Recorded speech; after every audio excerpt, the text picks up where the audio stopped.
શું કહેશો? આજે સતત 24 કલાક થઈ ગયા છે ને આજે બીજો દિવસ છે, બસ ઉપર આપ બેઠા છો.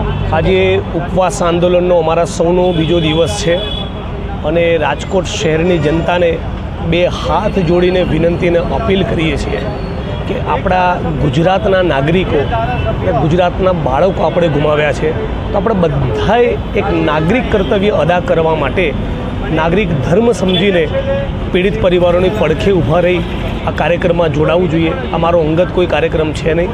પીડિતોને ન્યાય મળે એ આપણી સૌની જવાબદારી છે. આખું રાજકોટ શહેર, હું છેલ્લા 10 દિવસથી અહીંયા છું, જે પણ પત્રકાર મિત્રો સાથે વાત થઈ, અગ્રણી નાગરિકો સાથે વાત થઈ, પત્રિકા વહેંચતી વખતે ચાની દુકાન, પાનના ગલે જ્યાં પણ રહીશોને મળ્યા, બધાને એક જ વસ્તુ કેવી છે કે મોરબી કાંડ અને તક્ષશિલા કાંડની જેમ આ કેસમાં પણ ભાંગરો વટાશે. આવું ન થાય એ જોવાની જવાબદારી આપણા બધાની છે અને આવું તો જ ન થાય જો સચોટ તપાસ થાય, અને સચોટ તપાસ એ ફક્ત નોન કરપ્ટ અને મજબૂત કરોડરજ્જુવાળા કોંગ્રેસ ભાજપ કોઈની પણ ઇન્ફ્લુઅન્સમાં ના આવે, ન્યાયિક વાત કરે, પ્રમાણિક હોય એવા અધિકારી જ એ સચોટ તપાસ કરી શકે, એને એસઆઈટીમાં લેવામાં આવે, એની માંગ સાથે આજે અમે અહીંયા બેઠા છીએ.